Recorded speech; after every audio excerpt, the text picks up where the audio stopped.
I was wondering when will my Vanaprastha will come. Because earlier, during the puberty time, people are married off, young boys and girls. Now you wait till PhDs are over, get a job, then only you think of getting married. So I think it is also contextual that things are coming up. Now, may I request Professor Paneerselvam to remind me at 10 minutes so that I am well in time. And I am more like a classical Hindustani musician, वो जिसको आप थोड़ा खींच भी सकते हैं, छोटे भी कर सकते हैं. मेरे पास कुछ है नहीं ऐसे. तो, but I would like to say something to begin with an apology to Professor Bhatt.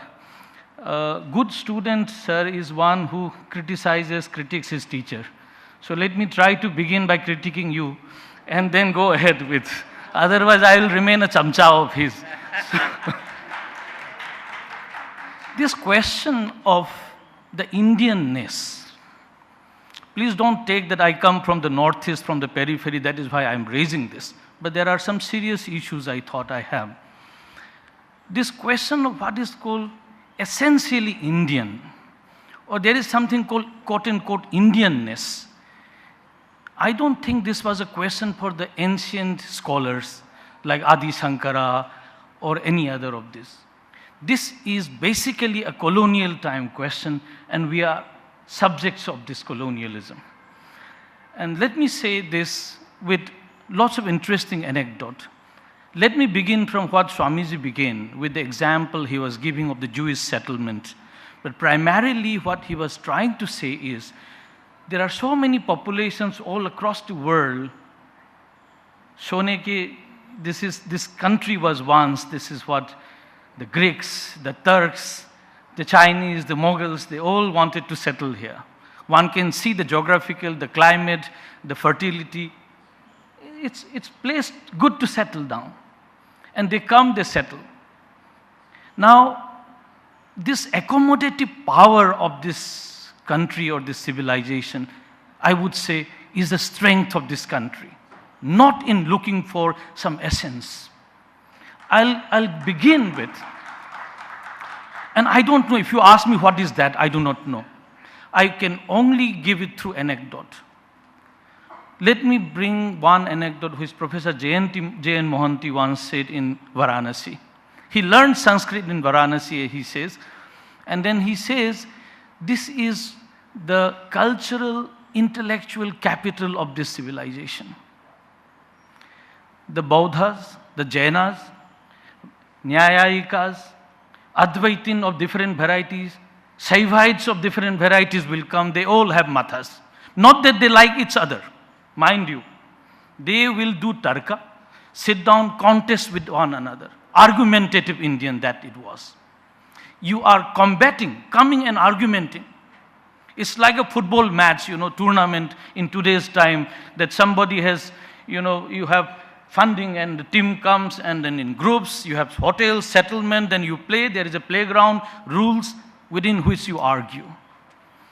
But more than that, another strength of this country, very strange for me, till now I have not understood, is that when during that time, I face the opponent, I fight it out, even to the extent that if I am proven wrong, I become your disciple.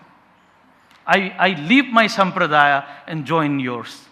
I think this is the greatest strength, that openness to accept defeat and to be embraced by the other, your opponent, if the opponent is clear enough to defeat me in that vidya. And this is the strength of this country that India is.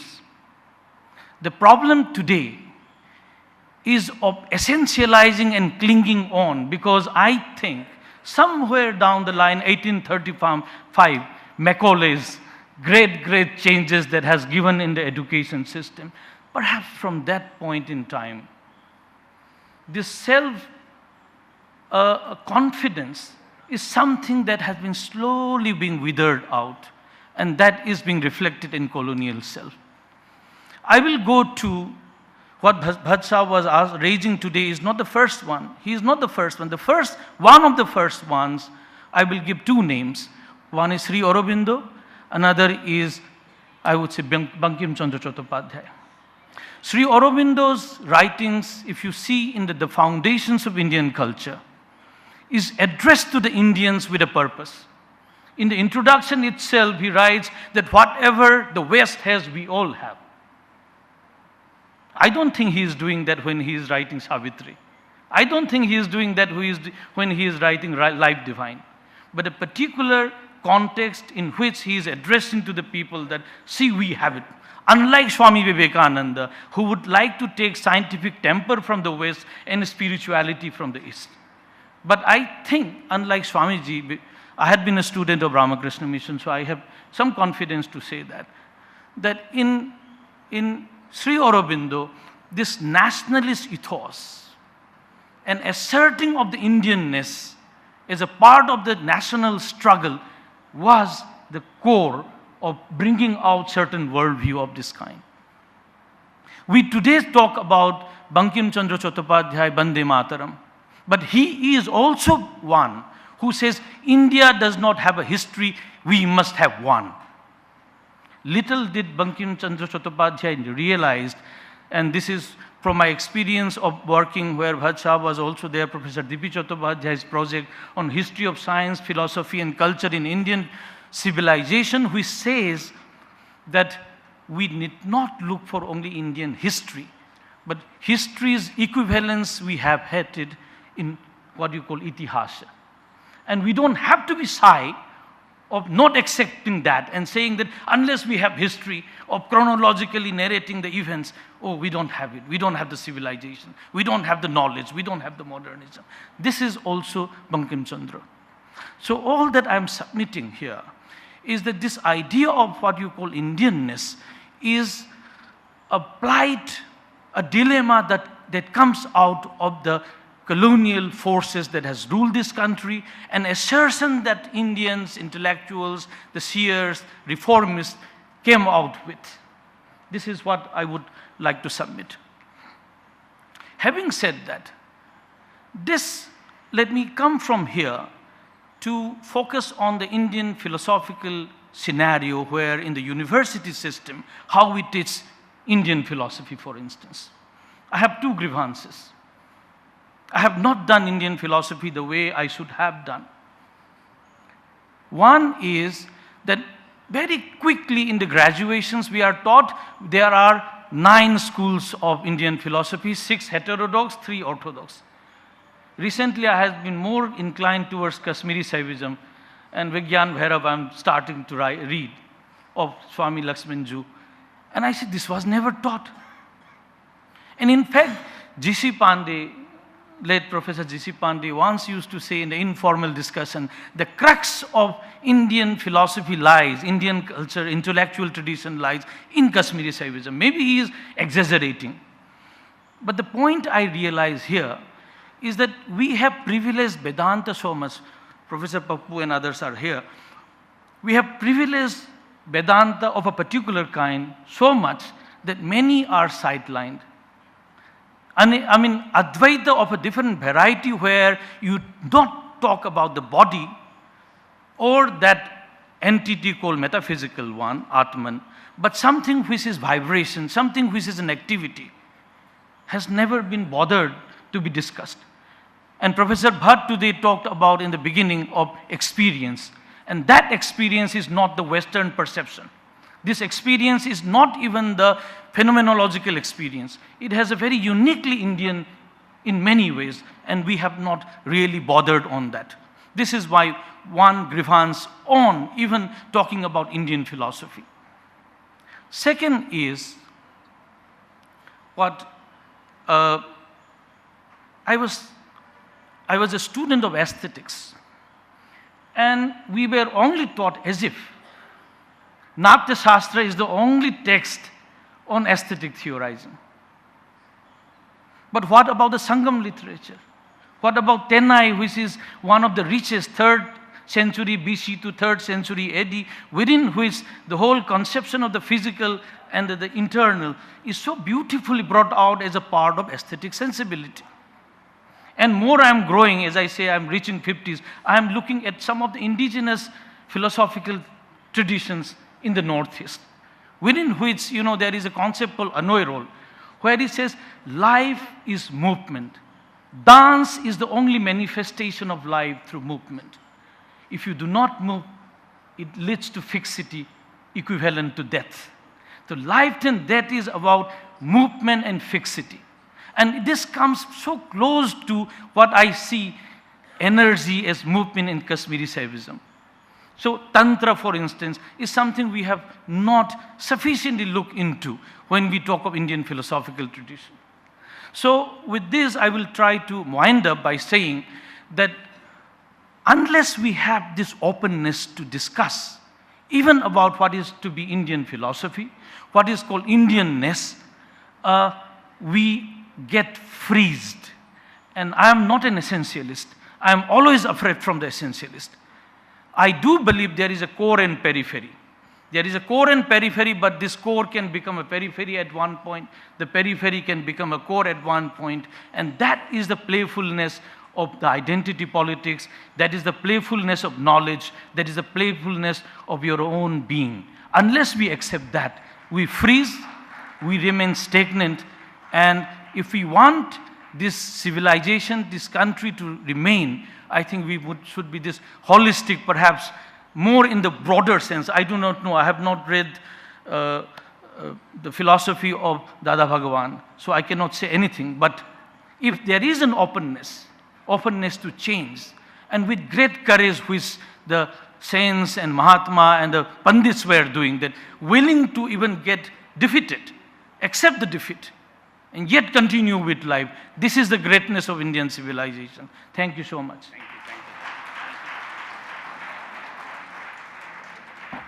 Thank you, Professor Bhagat, for a very nice presentation. And now I request Professor Balaganpati to make his presentation. Respected Chair, Professor S.R. Bhatt, and other co-speakers, as well as distinguished guests who have come here for this wonderful event, Indian Philosophical Congress. Yeah, even I have a paper, but I don't want to read it because I see there is no point in reading a paper now. Briefly, I would try to put forth my points, whatever I have in my mind. And also I understand my limitations in talking about Indian identity in front of scholars, established scholars on Indian philosophy and Indian identity and Indian culture. So I would also not try to venture in trying to do that. And as my previous speakers were saying, one speaker has said she would try to be quick, and another speaker has said he would try to be brief. I would try to be short, and I understand that I cannot be as eloquent as Professor Oyanam Bhagat. He's a wonderful speaker. So actually, I should not be standing now after Oyanam Bhagat, but still, that's how Professor Paneerselvam has decided it. The theme of the conference, the theme of this particular session, which I found Indian identity and cultural continuity. This is very interesting to me because of various reasons. And one of the reasons, and because of which, what I'm going to do presently now is trying to just understand these 4 terms that are involved in the title, okay? Indian identity, cultural continuity. 4 terms that I found here. Let me start with what is identity. See, as Professor Oyanam Bhagat was pointing out, the colonial, identity discourse, where does it originate? If you look at the history of identity discourse, it has originated in the West, and its origination has its own implications, implicit implications which have brought it out. Basically, if you look at West, where individualism is stressed, why should it go beyond individual and try to stress identity, which means going beyond oneself and including the other as well? It has done that in order to climb. It is rooted in the rights paradigm, as one of our previous speakers has rightly pointed out. The identity discourse is rooted in rights paradigm that has developed in the West, right? And we are are we trying to bring that discourse into India and try to look at Indian identity? I'm very sure we are not trying to do that here, right? That is one thing that I wanted to bring to your notice. Are there any contemporary demands that are asking us to delve on this particular theme? No, this is another, because this is what builds the context from which we are trying to look at Indian identity. So this is the question that I am raising to myself and to all of you as well, because I believe that this kind of interesting themes, we should come out with the questions and we should also go back with the questions so that we can ponder on them. And another interesting thing that I see in continuation with the first point that I said, identity discourse is rooted in rights paradigm. If you look at identity as a climb and identity as it is developing, no? There are two ways of looking at identity when we are talking about identity. Identity as a climb, I am climbing my identity, and as a researcher, we can also see the development of the identity. When we are trying to climb your identity, you are doing it in isolation.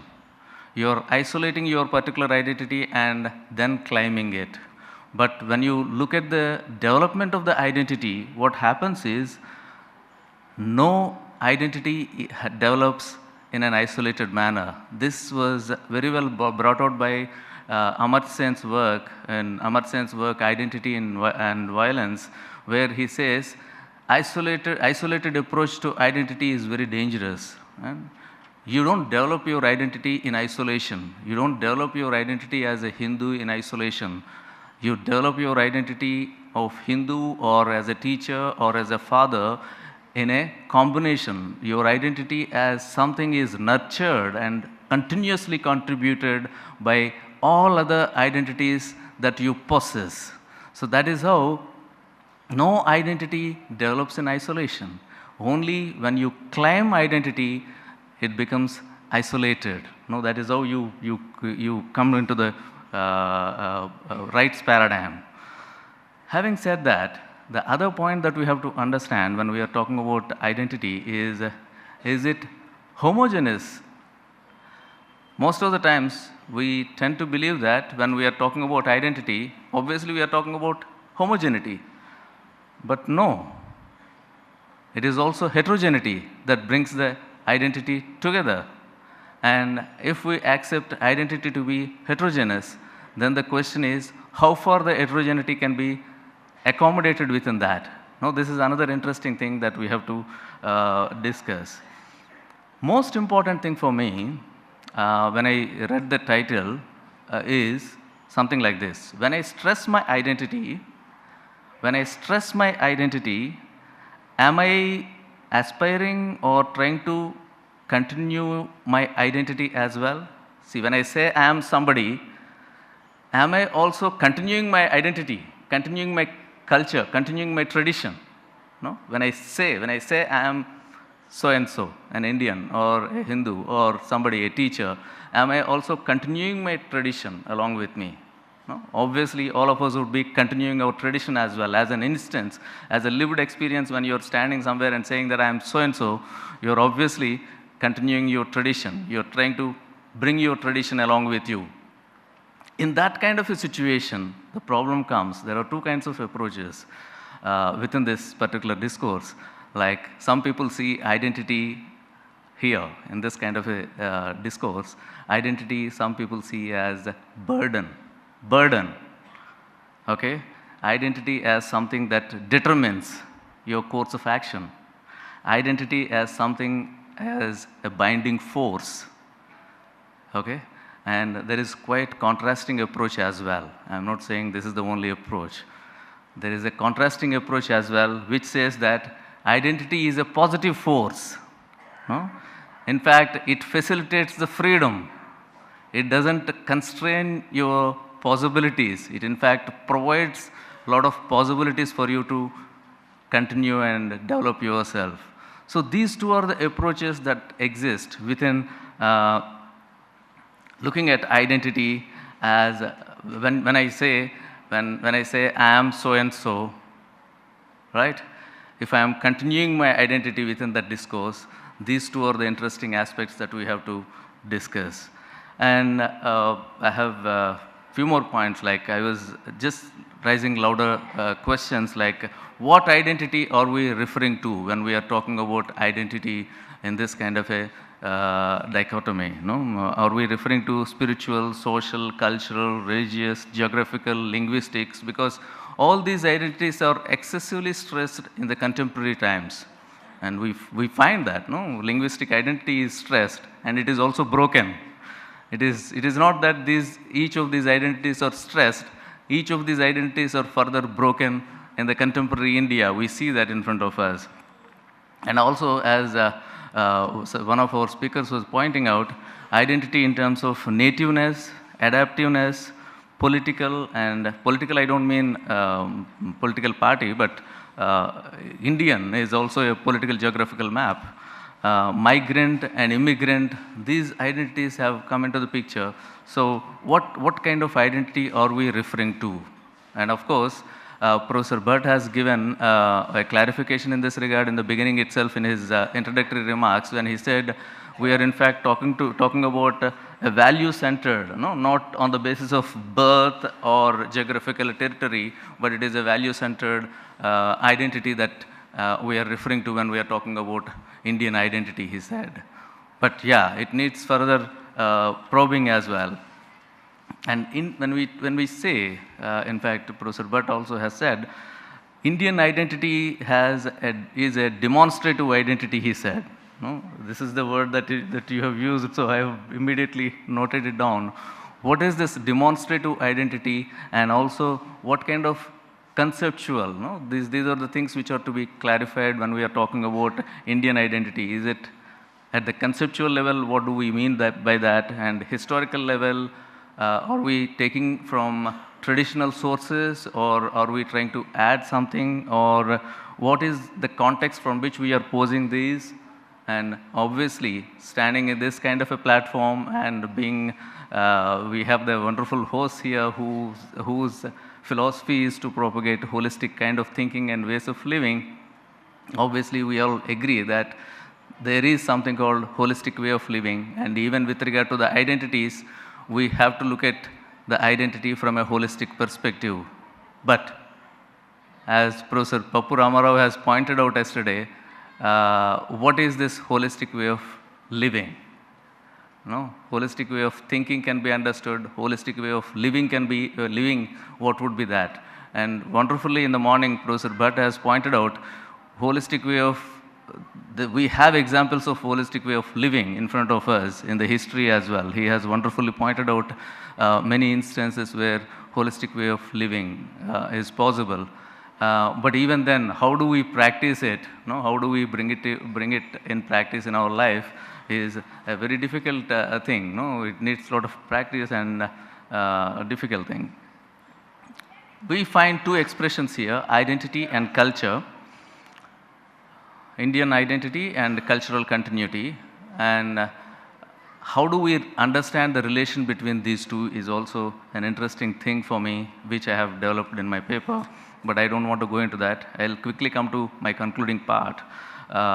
Obviously, when we are talking about culture, it is going to continue, right? Any culture continues. And identity also, as I am saying, when I say I am so-and-so, I am in fact continuing my tradition. Now that is how I am saying I am so-and-so. So when it is very quite obvious that continuity exists in culture and identity, why should we talk about it? When it is natural, why should we talk about it? The reason is, continuity is a process, we understand that. And interestingly, continuity is not just a process, it also includes some kind of stability as well as change. Okay? Both are included within the concept of continuity. Now that is how, though it looks paradoxical, but it is quite accommodative. The concept itself is quite accommodative in that respect.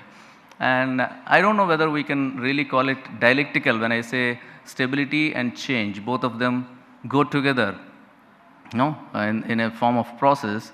I don't mean like thesis, antithesis, or synthesis kind of a development of a dialectical kind, but I see that all three of them happen together in the process of continuity. And let me just raise three questions that I have in my mind with regard to understanding this theme or problem of identity. Can I refer to only yeah, it's gone somewhere, don't worry. Yeah, this is the point that I was trying to understand.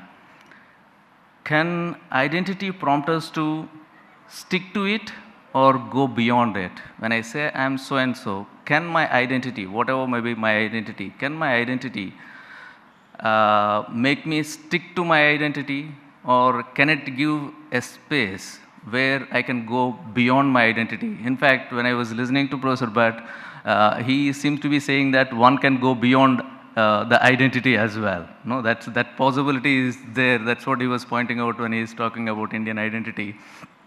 But this is another interesting aspect that I found, which we have to really look at, whether identity can prompt us to only stick to it, or does it give any possibility of going beyond it?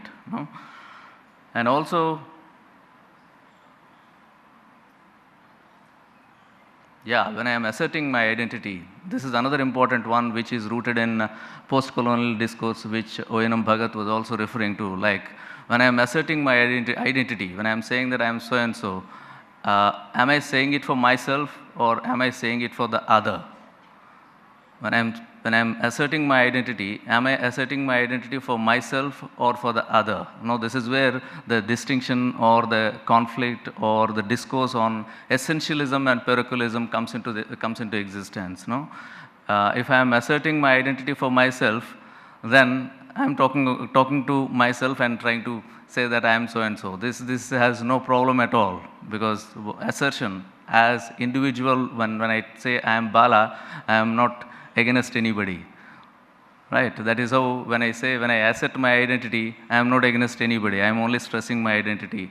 But when I say, when I assert my identity, if I am saying it for other, then probably there is some problem which is to be seriously addressed. So this is where I feel we should be very careful.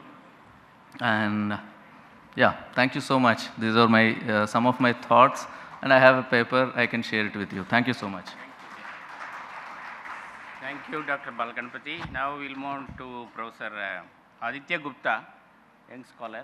Yeah, then we'll come to that. Yeah, I'm following a different order, because since both of you and Madam spoke in the previous, I thought I can give you some rest. That is the reason. Respected Chairperson, great scholars on the dais and off the dais. I would like to speak on the title of this paper is Western Hedonism and India's Cultural Continuity of Peace and Examination. In this paper, I have tried to show that basically, keeping hedonism of Western countries in mind, that India also has some tradition, that is the tradition of peace, that is not the tradition of pleasure or pain. Basically, we all know that we try to seek pleasure. If we get pleasure, after some time what happens? We get boredom as well. After some time we try to get another pleasure. So in this cycle we keep on going. So this type of things are common with human being. And keeping this tendency of human being, in Western philosophy we have a school which is called hedonism. Hedonism, basic metaphysical as well as psychological premises are that human being seeks pleasure. It is a nature of human being that he seeks pleasure. And also some ethical paradigms are there that he should also seek the pleasure. Like, it is not the case that it is a nature of human being, it is the nature of human soul, that it is sensuous in nature, but at the same time it is ethical to pursue pleasure.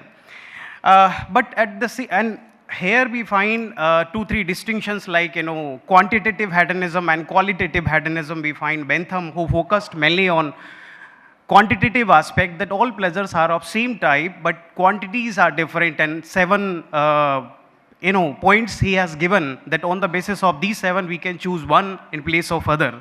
But Mill came later on, he said no, it is not possible that we have pleasures of same type, like different pleasures of different type, quality of it is better to be a Socratic dissatisfied than epic satisfied. And we find not only in India, but even in Western countries, we have a criticism of this hedonism. For example, Restell says that this hedonism is putting cart before the horse, and Sidgwick says, like, more we seek pleasure and more we lose it. So this is a paradox of hedonism. But if you see, both who were proponents of hedonism and those who were critic of hedonism, we find that both of them, both groups are suffering from the same misunderstanding. First, none of the Western philosophers say, why is it so that we seek pleasure? They say it is a human nature that we seek pleasure. But at the same time, they try to make it metaphysical reality that this is the case. If we see Indian point of view, that we don't have this tradition. To some extent, this hedonism affected Western civilization as well. So we can say modern globalization is material globalization as well. Now, if you see this hedonism, like pleasure, why do we seek pleasure? Why do we avoid pain? Actually, even Western critical thinkers who were opposed to such hedonism, school of hedonism, they could not understand the root cause of suffering. Indian philosophers, Indian thinkers have tried to reach to the root cause of that pleasure or pain duality. We can say, like, if you go for close examination, we find that it is the attachment which is the cause of pleasure and which is also the cause of pain.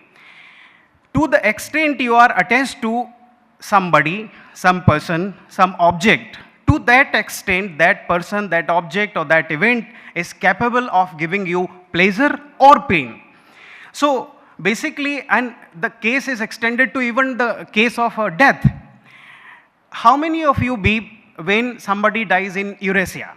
Somebody dies in, say, Liberia, somebody dies in America. I'm not attached to that person, that is why I don't have a problem. So death is also not associated with pain. It is actually attachment. I'm attached to somebody. That person must have given pleasure to me. Now, because of that, because of this pleasure, he is giving pain to us. So we find that in Indian system, basically a human being is the way hedonism tried to portray human nature, that he seeks pleasure and avoids pain. Actually, this is a metaphysical impossibility, logical impossibility as well, because pleasure and pain both are associated with attachment. If you are attached to somebody, that thing would give you pain, that thing will also give you pain, pleasure or pain. So we cannot desire for one and we cannot avoid the second. It is logically impossible. So Indian philosophers, and here I am coming towards the identity. I wish to say that where all schools of Indian philosophy, except one or two, have tried to focus on that, and that can be called the identity of. So Indian philosophers have tried to come out of this pleasure and pain cycle. That is a vicious circle. Like once you seek pleasure, you would get pain as well. There are two ways to come out of it. Either you leave this world of enjoyment, you leave this world pleasure, then you would not get a pain. The second way is you remain neutral to both. You remain non-attached to both to pleasure and to pain. That is the path of peace. Indian philosophers, Indian thinkers have tried to focus on the second only. For example, in Yajurveda, we find Shanti mantras are not only in Yajurveda but in Upanishads as well. In Yajurveda, Shanti mantra is there, Om Diyo Shanti, Antariksha Shanti, Prithvi Shanti. So desires are not for pleasure, desires are for Shanti, desires are for having equidistance from pleasure and pain. Similarly, in Isha Upanishad,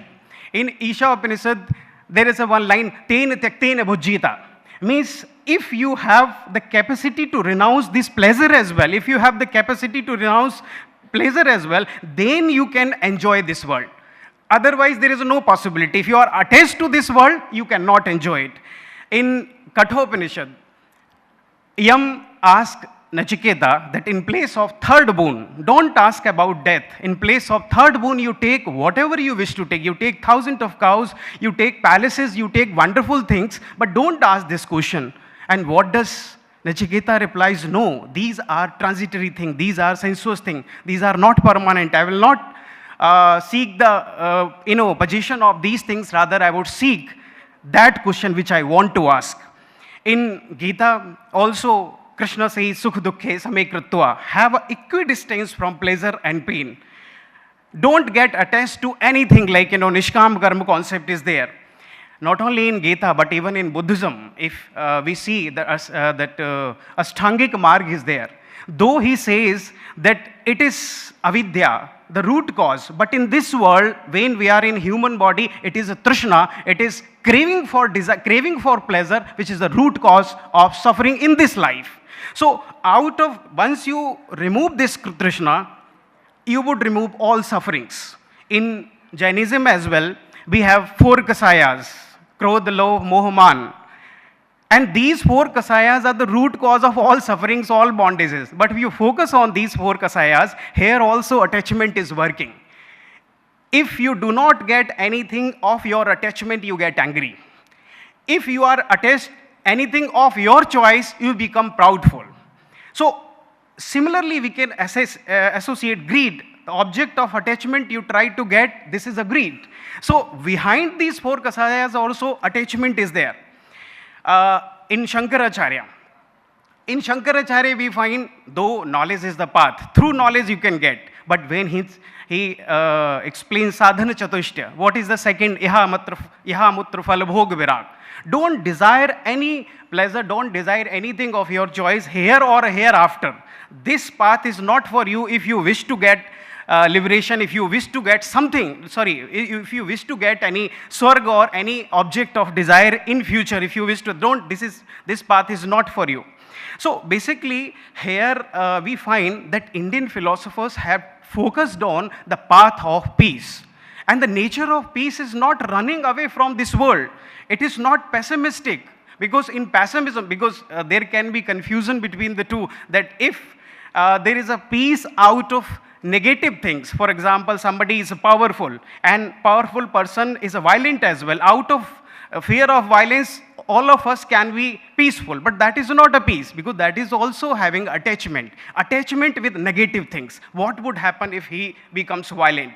So we should not confuse with peace and negative things. Nor this path of peace says that we should avoid happiness as well. But Indian culture says, no, we are not denying that you should not we are not saying that you should not take, you should not aspire for happiness. But we are saying that you should aspire for higher happiness. In Gita, na alpe, Professor Bhatt Sahab say, na alpe sukham asti. So in small things you would not get permanent pleasure. Here we find that actually Indian system, Indian society, Indian system, Indian tradition and Indian identity, in my view, this is one aspect of Indian identity, is of non-attachment. And out of that non-attachment, we find even in our scriptures, even in our works, we don't have author's name.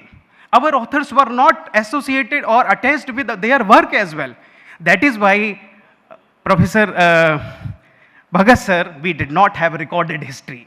We have a history, but we did not have a recorded history. Our Upanishads did not say, not a single author mentioned that I am the author of. We are not a creator of. This can be a Western idea. This can be a Western concept of having copyright. But nowhere, even Krishna says, whatever others have said, whatever our ancestors have said, I am transferring this to, I am not the creator of these ideas. So this path of peace comes out of path of non-attachment. And this path of peace, I am proud of my nation that this path of peace is still continuing in our foreign policy, in our country. Though there can be certain problems, but we allow differences, we allow criticism. Obviously, we cannot allow abusing language against our country. We cannot allow slogans against our country, but we allow differences. And I am proud of this nation that this has this country has continued with the tradition of peace. Thank you very much, sir. Thank you, Professor Aditya. Now, I take the pleasure of inviting my good friend Dilip Mohanda ji to make his presentation. I am sorry I kept you waiting, but Respected Chair Professor Bhatt, dignitaries in the dais and of the dais, friends, I have not much thing to tell you now because my friend Professor Pranita Silvan pressed me a lot, so I must say that I have nothing to say. Only some of the feelings I gathered from here. I would prefer to start with my good friend Professor Srikala.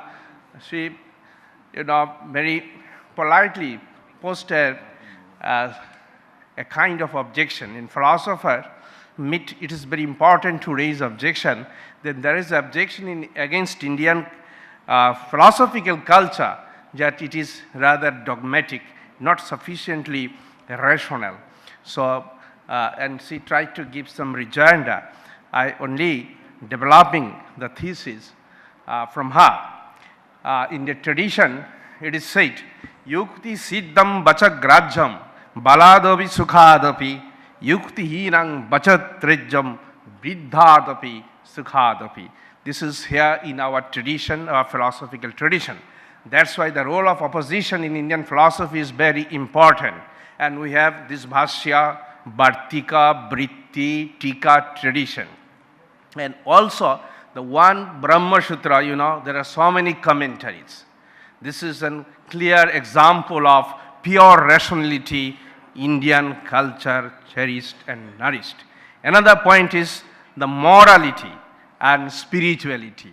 Morality, more or less, somehow we understand, and spirituality also. And so, to my mind, Indian culture, especially the philosophical culture, is characterized by three distinguishing factors. One is pure rationality, which is exhibited through its language, argumentative tradition. Secondly, morality and spirituality as values simultaneously. In ancient India, Bharata was considered as the ideal ruler. So, when we speak of Indian identity, if I am permitted to use a Sanskrit word, that is Bharatiya Asmita. So, to my mind, this Asmita consists of cultural continuity through the method of assimilation and synthesis. It is both Vyavaharika and Paramarthika. Power of politics is subordinate to the power of society in our tradition. I remember an essay in Bengali, it was in our textbook called Bharat Varsha, written by S. Wajed Ali. So, in his boyhood, he used to see a grandfather, he used to read this Ramayana and Mahabharata.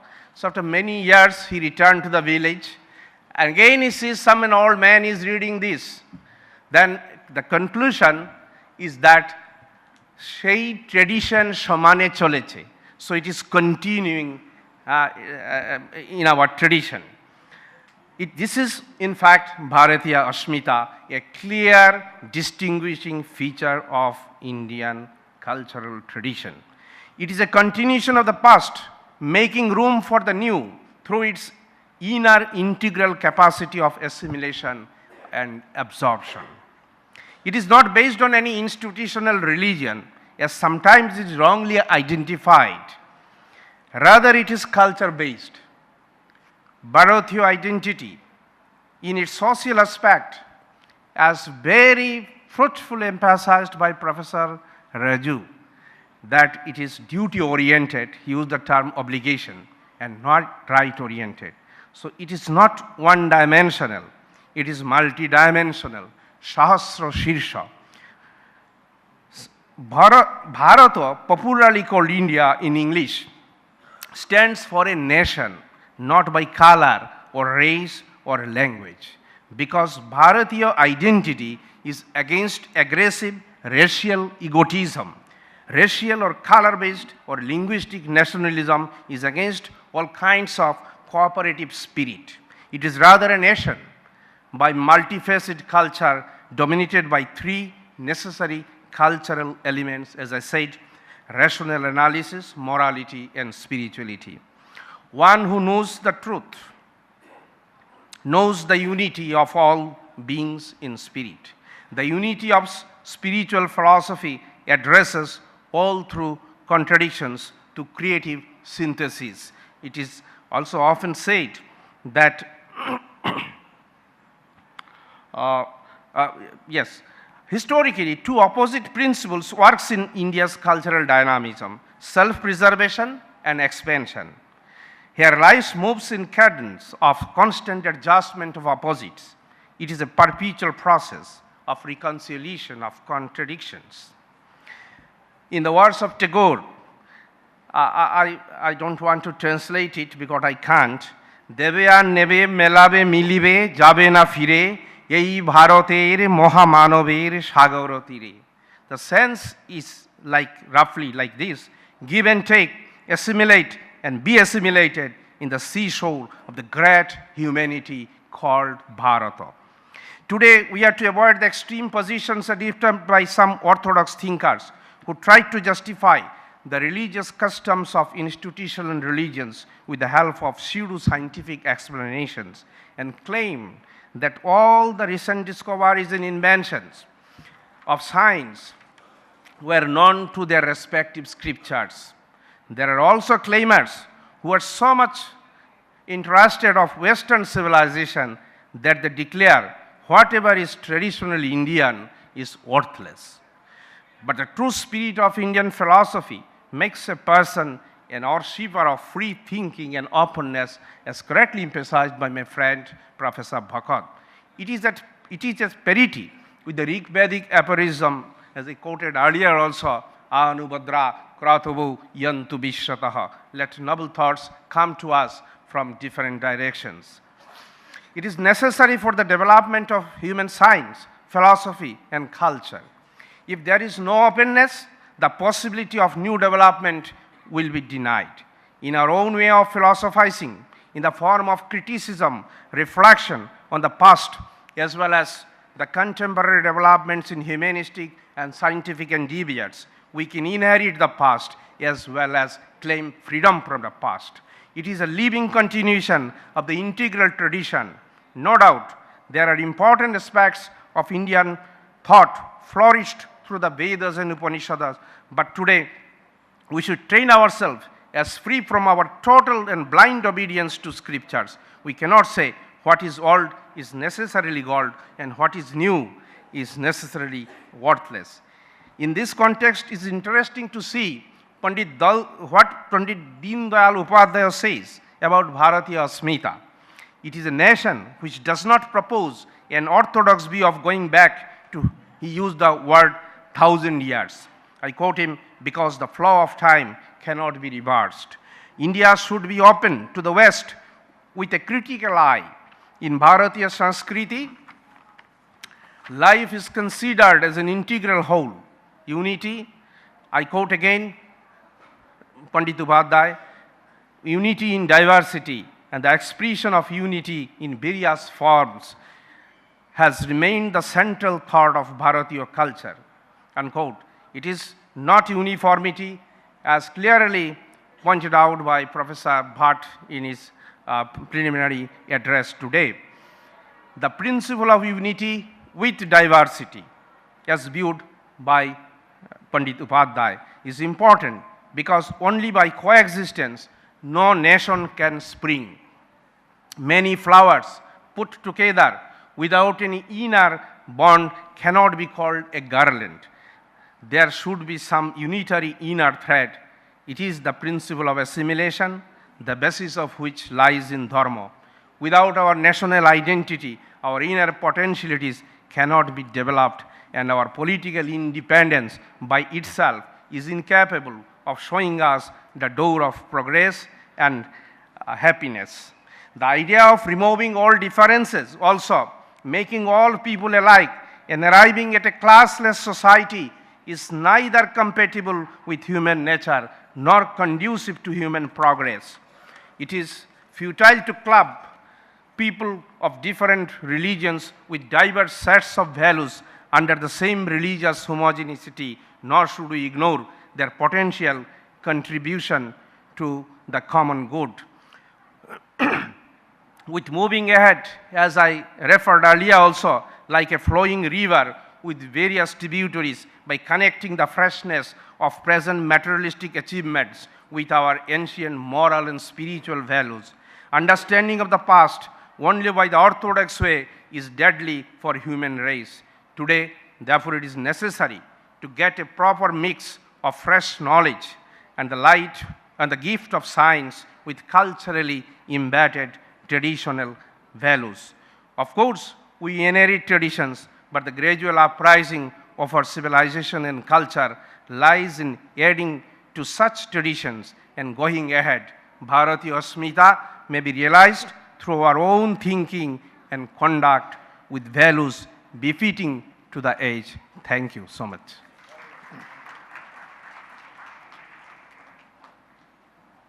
Thank you, Professor Dilip ji. Now I request our Chaitanya to make a presentation. I'm sorry I kept you waiting. Don't mind. Respected Chairman, all distinguished learned scholars on dais and off dais. It is very interesting topic given by Professor S.R. Bhatt, how we can preserve our identity and continue the same identity in future. We have seen that Indian culture has holistic mode of thinking and way of living.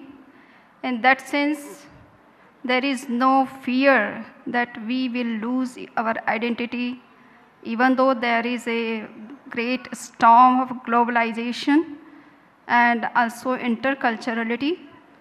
But we are also unsure that Indian philosophy has given something enduring, something eternal to the world, and that's why it will never lose its identity. Many times I thought that what is the reason that India is still prevailing its original traditions in spite of very much influence of Western culture, intercultural effects, but there is still, we have sense of our own original heritage. There is one unique, what we say, approach of Indian culture, that it has never boycotted religion and philosophy. Philosophy and religion both are one. They are one in the sense that one is the theoretical aspect and other one is the practical aspect. Religion is not taken in the sense of rituals. It is taken in the sense of spiritual or moral values. And that's why there is always some practice in Indian tradition of those philosophical contents which we have found in our original text in practical life. Indian traditions have both the what we say, both types of people. Ascetic tradition is there and the householders are also there. And the ascetic tradition always preserve what is originally inherited in our text, original classical text. They try to live those things in their life. They practice those things. And that's why these things are always alive in this soil of India. So this will always continue. I don't think that there will be time when there will not be ascetics who are practicing the things which are contained in our classical text, in our original Indian thoughts or ideology. Sometimes I find that the young generation who is coming in education, especially in higher education, professional subjects, they are very much after the money-making professional courses. how this heritage can endure in future. So that is the matter of a very consideration, deep consideration, and in which I was thinking, and Professor Bhatt also emphasizes in the meetings of RPC that we should emphasize on the study and research of classical text. We should organize such type of short-term programs among the students so that they should learn what is given in the original Indian text. So that kind of things we have to continue in some way or other in our academic programs. Then the younger generation can learn what is given in Indian culture, what is original. Many times Acharya Mahapragya, who is the great seer and sage of 21st century, he said that we Indians have very, very long history. Though it is not recorded in a way as Western has preserved its own history, it should be written in a proper way. But unless our younger generation will not read the original classical text, they could not come to know what is our own history, what is our own real culture. So that's why we should think of preservation of classical text, their study and research, interdisciplinary research, and that will help us to continue our culture, to continue our Indian ethos, to continue our Indian ideology in future time. So that is the most required thing which we have to think about the identity preservation and continuity of the culture. Second is that Indian thinking has very much openness from very beginning, and this is the reason that it has assimilated all other different thinking, ideas, traditions, people, culture in it, and even though the Indian people are capable to coexist with peace with others. So this openness must continue for all the times. That is the uniqueness of Indian mind, Indian culture, Indian nature or Indian soil. And this openness is found in all Indian traditions in different forms. I find that there is difference of language sometimes, or there is some difference of metaphysical understanding among the traditions. And that's why we think that what we are thinking is true and the other thing is thinking is not true. But there are different angles to perceive one and the same reality.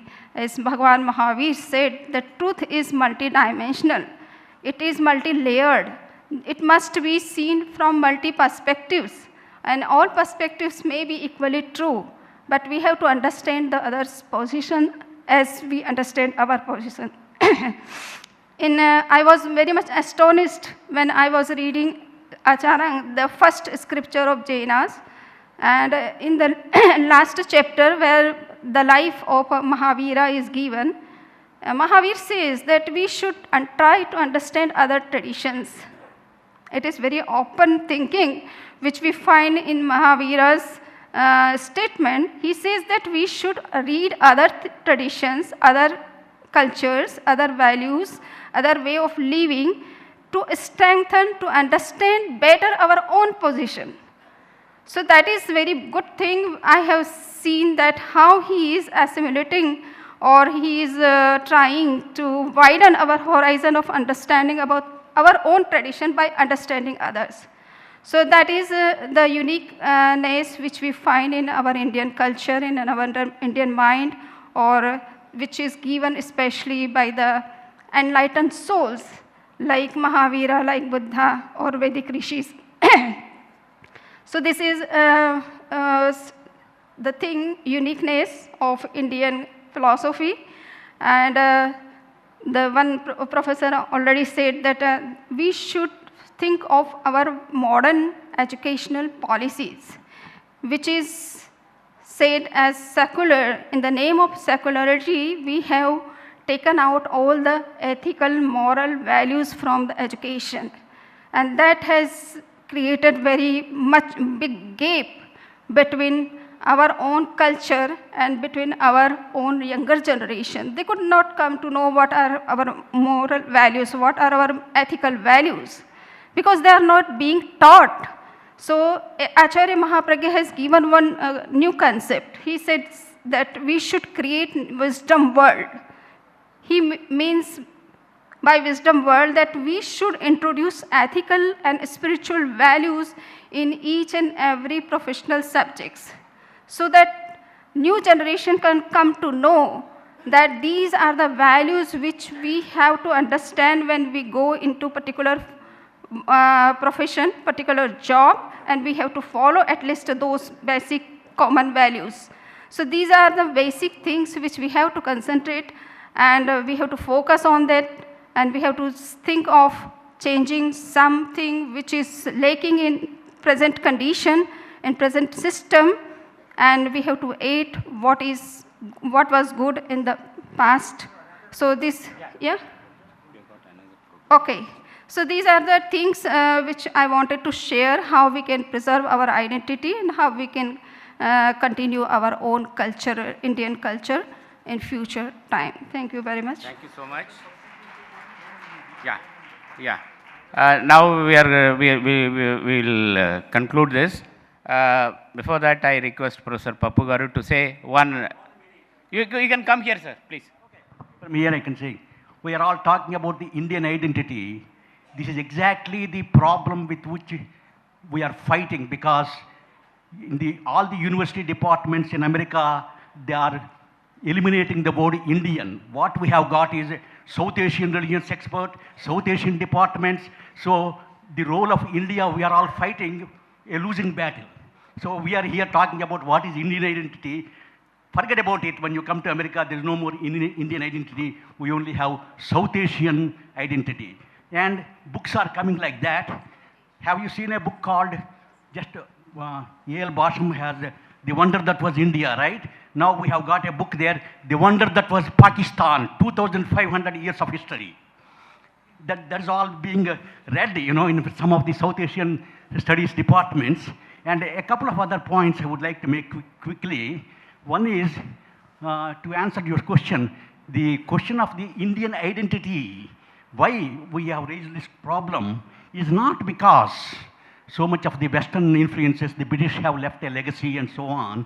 Rather, what is happening in this country, as I see from abroad, is regional identities are developing. So you are more an Oriya, or you are a Telugu, or so on, so that people are not taking the Indian identity seriously. That is the reason why there is a need for discussion of the Indian identity. Thank God you are not still Oriya Indian or Telugu Indian, as we are Indian American or Asian American, the Japanese American, and so on and so forth. At least we have not come to that stage. Then there are three models of these identities. In the America, for example, we have got this melting pot. That concept doesn't apply here because we are already a melting pot to start with. But the second one is the melting pot conception has given way to salad bar conception. So that everybody, you live your own life in a salad bar, you have got the carrots, you have got the tomatoes and everything put there. And if you put all those things together, salad, that is what America is all about. But, so does that apply? That was tried to be applied to the Indian conceptions of Indian identity. But I like Shashi Tharoor's conception. It is not even salad bar Indian, it is a kind of a dinner thali. I think I mentioned in your identity seminar, a couple of years ago, Shashi Tharoor had discussed it. So in a thali, everything is independent. But if you mix all of them together, then it is more tasty. Sorry, Professor Pappu Garu, we have got one more session, so that's why I have to stop. Then sir will take 1 minute to conclude. Friends, our concern and consideration of this particular theme stems from both theoretical and practical necessities. Theoretical because as Iqbal says, कुछ बात है कि हस्ती मिट्टी नहीं जहाँ से, then what is that कुछ बात? what are those essential features which have been responsible for the continuity of Indian culture, giving it vitality. I think it's our job to point out. Say, it could be peace, universal peace, it could be harmony, because samanvaya, tattu samanvayat is a message of Indian culture. Peaceful coexistence, cooperation. We have to therefore ponder over these elements which provide vitality to Indian culture. So this is theoretical necessity, but practical necessity, because of course there have been onslaughts on Indian culture, but still Indian culture could survive. But these days, as Professor Pappu has pointed out, I was also aware of that. In California state, an attempt was made to eliminate the word Indian from the syllabi of universities. We formed an organization, we fought against that, and fortunately the word is retained now. But we had to struggle for that. Had Indians not been conscious and vigorous about it, the word Indian would have been eliminated from the American dictionary. It's a matter of concern for us. And therefore, I thought that we should deliberate on this particular theme and point out to the world as to what exactly Indianness stands for. It is unity in diversity. It's not a melting pot. Not even a thali, I would say. It's like a bouquet, wherein every flower has its own fragrance to contribute. Well, we have therefore a multiplicity of traditions, but culture is one. In one culture, we may Hindu tradition, we may have Jain tradition, we have Buddhist tradition, we have Islamic tradition, Christian tradition, Parsi tradition, so on and so forth. Traditions are multiple, but culture is one. And that oneness of Indian culture has to be emphasized. And if I tell you one thing, no culture can survive and thrive if its adherents forget its roots. And it is the roots which give us the survival and try to destroy the very roots of our own existence. We are multiple, no doubt, but we are unified as well. We have to emphasize both. We don't want to bulldoze the multiplicity. At the same time, we don't want to eliminate our basic fundamental unity. And I think this is the message which we should, as Indians, give to the West. In fact, last month I was in Korea, South Korea, and there some Marxists from JNU were there, and they tried to point out that India is a country where there is everywhere bloodshed, everywhere there is struggle and stripes, and like that. I stood up and told them that don't spread such lies. India is a unified country. India will remain a unified country. Well, you may talk of Bharat Todo, but we will always insist on Bharat Jodo. India has witnessed several onslaughts, but has survived. And it has a survival value. It will survive. And not only survive, it will prosper and provide a lead to the whole humanity. Thank you, sir. Now we will honor the chief guest and the speakers.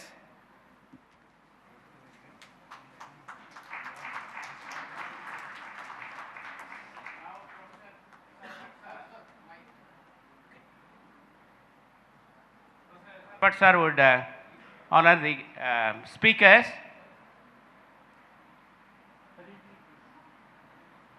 Professor Dilip Kumar Mohanta,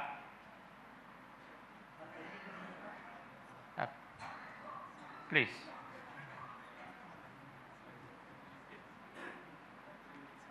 Professor R.C. Pradhan, get ready. Please bring it. Yeah. Professor Pradhan.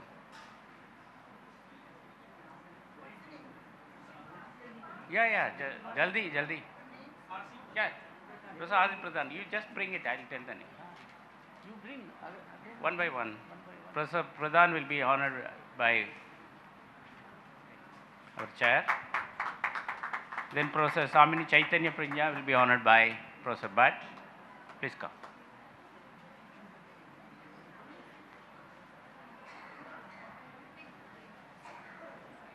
Please. Yeah. Oh. Then Professor Jada Shankarji, please come. Please. Yeah. Professor Srikala M. Nair.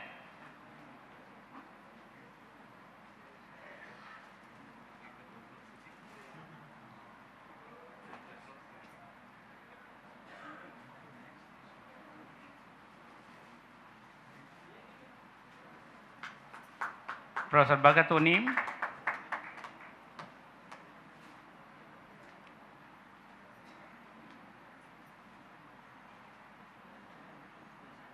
Then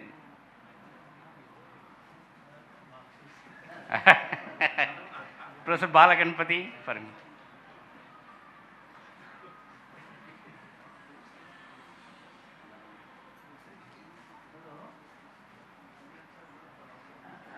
Please. Professor Balaganpati. Then Professor Aditya Gupta, please come.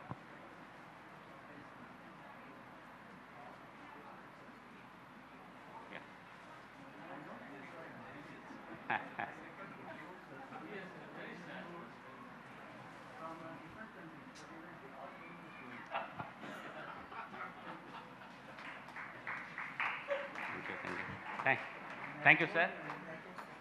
Friends, with this we conclude this session, and immediately we go to the Symposium 1, Integral Humanism. We have got three important speakers, Professor Ranjan Panda, Aditya Gupta, then Madhubala Kumari, Professor Madhubala Kumari. All of you please come to the dais, and then I request our good friend Dr. Gangadharji to come over here to preside over the session. Come. And please note that this session must end